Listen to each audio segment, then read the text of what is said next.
Do you feel like you need God's encouragement and wisdom throughout the week to take hold of His promise to fly like an eagle? You've come to the right place. Welcome to Eagles on the Hill. Let's join our host, Pastor Jeff Scheich. All right, people, I am your host, Pastor Jeff Scheich. Thanks for joining us for this edition of the podcast.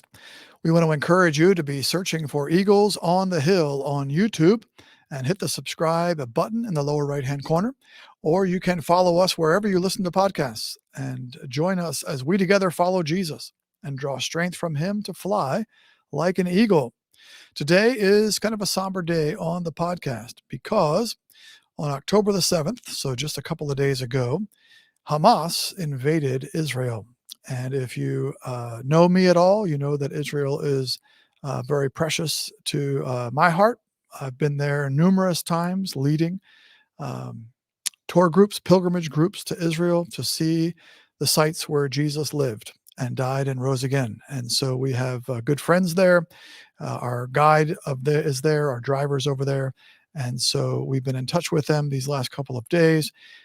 So just for all of us, it's some incredible scenes that we're seeing, very sad. And so what I want to do on the podcast is give you some sense of background, some sense of ability to understand who all the different groups are, how they interrelate to one another, and what you're watching on the news. Hopefully, by the time you listen to this, watch this, it's not out of date.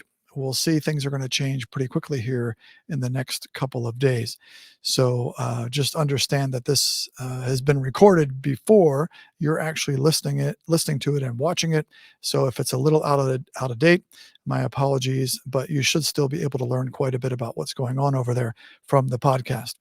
It's going to be helpful for you if you're able to watch this on YouTube. We'll have some pictures on the screen. If you're not, we'll do our best to describe what you're looking at, even though you can't see pictures if you're just listening. So first thing I want to do is go over the different countries and the different areas that exist around the state of Israel, the nation of Israel. Egypt is the nation to the southwest. Jordan shares a long border with Israel.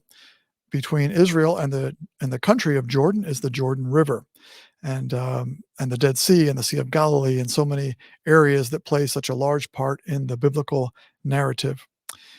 In Israel proper is the West Bank. That is the West Bank of the Jordan River.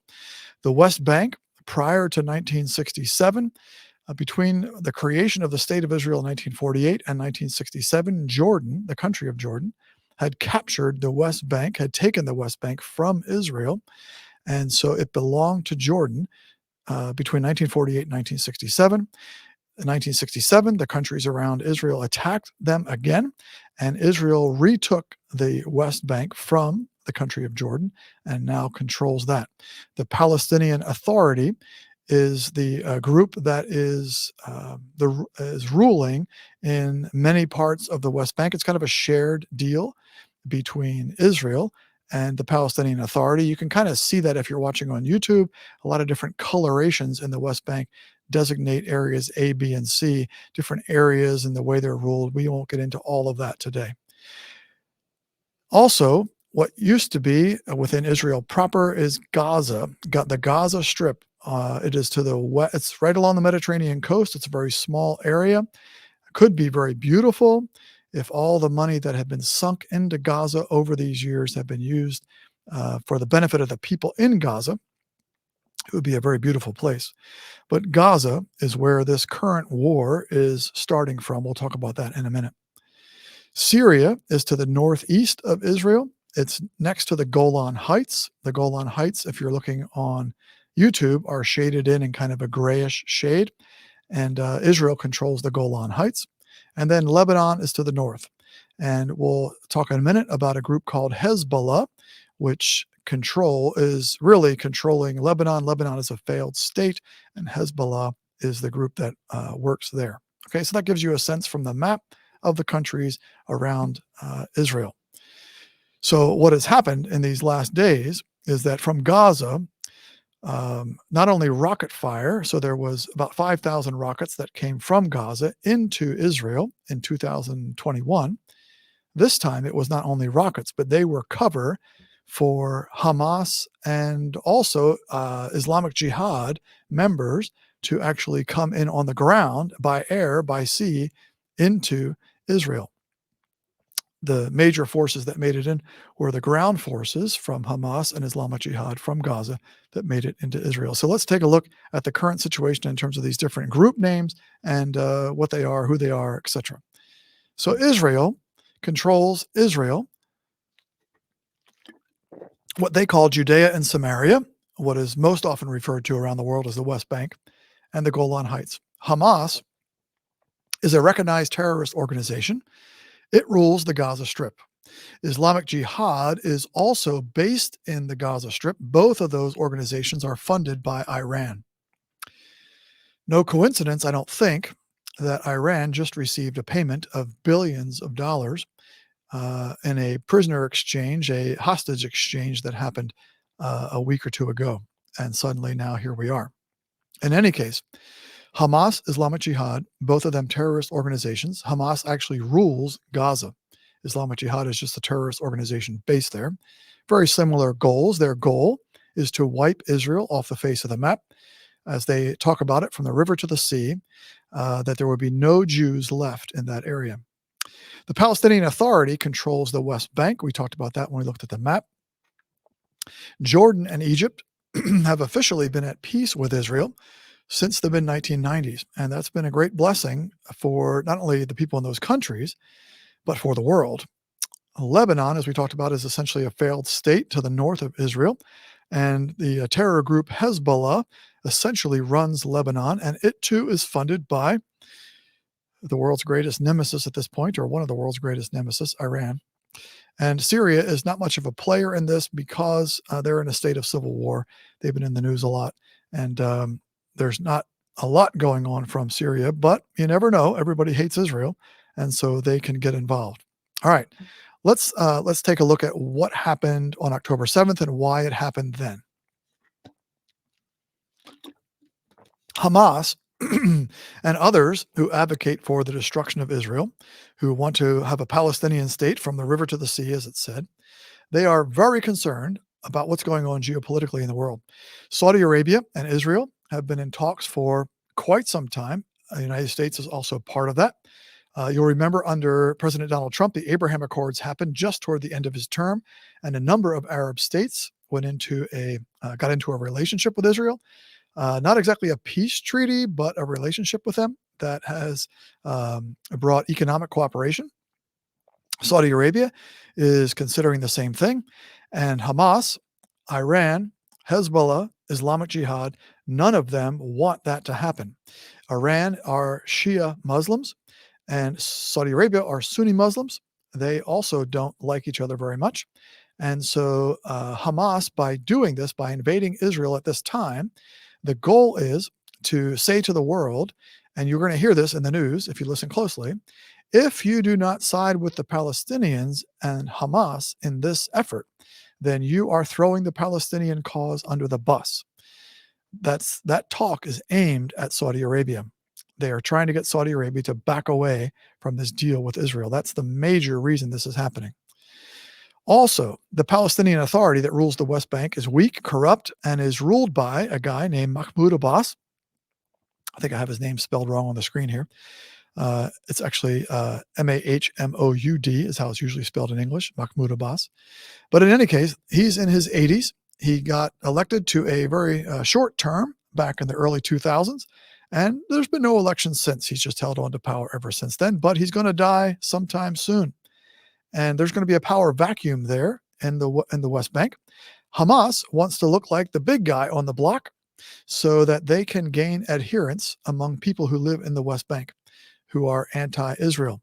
And so they want to try to take over the West Bank once Mahmoud Abbas dies. That's part of what's going on here as well.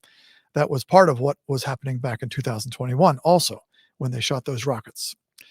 In addition, holidays are always a time for violence in the Middle East. In the United States, it's a time we sit down and have turkey with family. In the Middle East, it's a great opportunity for violence because, well, your enemies are having turkey with their family and not paying attention.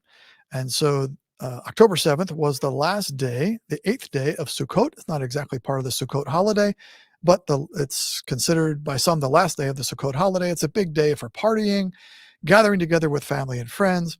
It's also occurred on a Sabbath, on Shabbat, and so people had let their guard down. If you listen to the news, you'll hear that a number of the dead, hundreds, I believe, of the dead in Israel were attending a party, and the Hamas soldiers, if we'll call them soldiers, terrorists, were able to get to that party and shoot indiscriminately at that party and kill hundreds of people.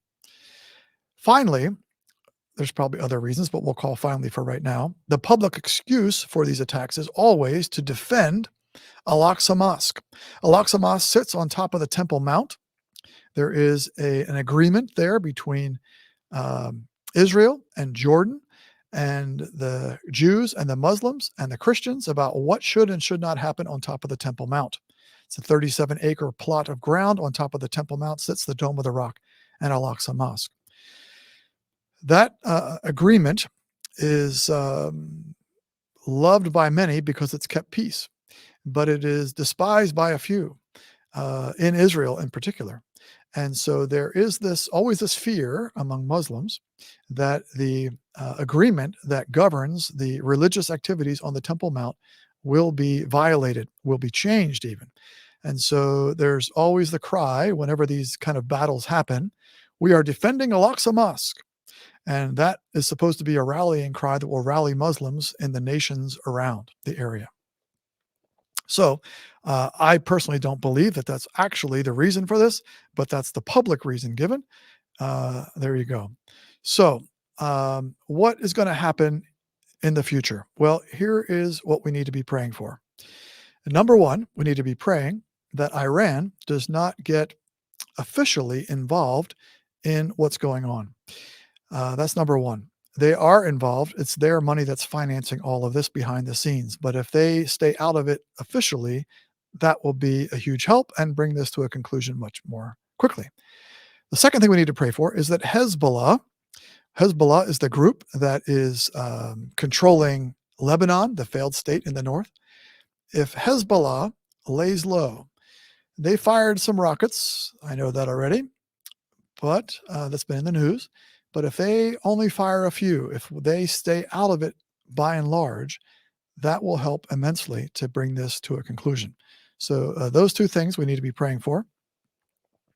We need to also be praying for Israel, for wisdom, for the leaders of Israel, for unity amongst the leaders of Israel as they deal with this situation, as they now strive to put an end to Hamas. The way Israel fights these battles is very tempered. They make every attempt to avoid civilian casualties. I strongly believe that is the case. They'll even warn people within buildings in the Gaza Strip, we're going to drop a bomb in a half an hour, get out, to try to avoid civilian casualties. That's the kind of nation they are. That's not the kind of nation, or not the kind of people that Hamas is. They're terrorists. Not all the people, by the way, that live in the West Bank and in the Gaza Strip are terrorists. But obviously the ones pulling this off are. In any case, we need to pray for Israel to have a measured response and yet a decisive response that will deal with Hamas in Gaza, both for the sake of Israel and for the sake of the other residents of Gaza. Terrorism does not discriminate. Gaza could be a beautiful place to live if Hamas were not in charge. And so we need to pray for a measured and efficient response on the part of Israel. We also need to be praying for all of the hostages that were taken by Hamas, by Islamic Jihad, that Israel is able to get those hostages back in short order and unharmed. Some of them, no doubt, have already been killed and harmed, but we need to pray that operation is able to be done efficiently and quickly without too much more loss of life. And finally, as Christians, of course, we need to be praying that God would use all of this to bring people to faith in Jesus. There is another way to live. The Prince of Peace has come. The King of Kings, the Lord of Lords, the Prince of Peace has come. And we pray that through all of this, Christians in that area will have an opportunity to give witness to their faith in Jesus, that Muslims and Jews alike will see there's a better way. Jesus is a better way. The Prince of Peace is a better way. So that gives you an introduction to what's going on in the Middle East currently. I hope that that's been helpful to you. We want to encourage you to write us at eaglesonthehill211@gmail.com. That's all one word, eaglesonthehill211@gmail.com. No spaces, dots, dashes, underscores. Write us. Let us know what you think of this podcast, how we can be helpful to you as you grow in faith. Let us know also other topics that you'd like us to cover. Remember, as we close, the promise of God that those who hope in the Lord will renew their strength and fly on wings like eagles. And we pray that this podcast, even though it's been over a difficult topic, has been an encouragement to you as you try to understand what's going on in the world around us. Thanks for listening.